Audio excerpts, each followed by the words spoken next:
The name USAID, they focus on aid. They focus on thinking like it's humanitarian work. But aid is not actually in the name of USAID. USAID stands for the United States Agency for International Development, not aid. It's not a charity. And international development is simply capacity building. It is local and regional capacity building done across the whole world, i.e. internationally. The primal id in USAID, international development, is about capacity building of assets that can be used by either the Pentagon, the State Department, or the CIA for their own activities. So if you're the Secretary of State and you were asked by the National Security Council or the President to do something in a different country, overthrow their government, stop the passage of a bill in a foreign country's legislature, how would you do that? And the first thing that I said is you would look at the assets that already exist in the country. Do we need new assets in addition to the ones that we currently have, or are the existing assets, can they achieve this simply by giving them enough money, giving them enough resources, giving them enough training, giving them enough support? One of the main ways that capacity building would be financed would be through USAID. USAID would say that it's doing something, funding a hospital system, funding universities, funding civil society organizations, funding media institutions, funding independent media in the region. Sorry, there's something in my eye. Independent media in the region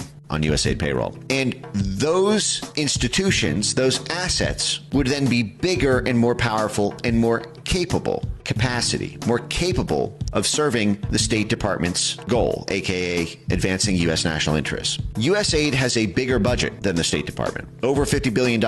It is a bigger budget than the CIA. The entire intelligence community only has about 72 billion. So that's the CIA plus the 16 others. And USAID has a bigger budget than the CIA and is almost the size of the entire intelligence community combined. That is how important USAID is to American statecraft. It is an intelligence community, a State Department, and a Pentagon assistance organization rolled into one. I just copied this from the USAID website. USAID carries out U.S. foreign policy, advances U.S. national interests by promoting broad-scale human progress. At the same time, it expands stable, free societies, creates markets and trade partners for the United States, and fosters goodwill abroad. The operative phrases here are carries out U.S. foreign policy. This is not charity work. This is not aid. This is cynical, self-serving purposes. And what is it seeking to do? Free societies, open societies. Why does USAID want other countries to be open societies? Because that's how you get the influence in. If a country is a closed society, they're closed off from USAID influence. We cannot capacity build our assets there. Closed societies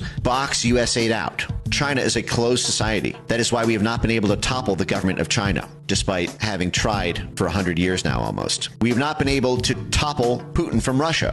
Why? Because Russia is a closed society. Like China, they kicked USAID out. It is not an open society. And so the USAID can't just take over their entire media ecosystem by funding 100 different media propaganda outlets in the region to sway hearts and minds. And remember, that's what this is. It's hearts and minds and cash. That's what soft power is. They call it hearts and minds work, but it's cash that does the moving of those hearts and minds, especially of the leaders of the movements.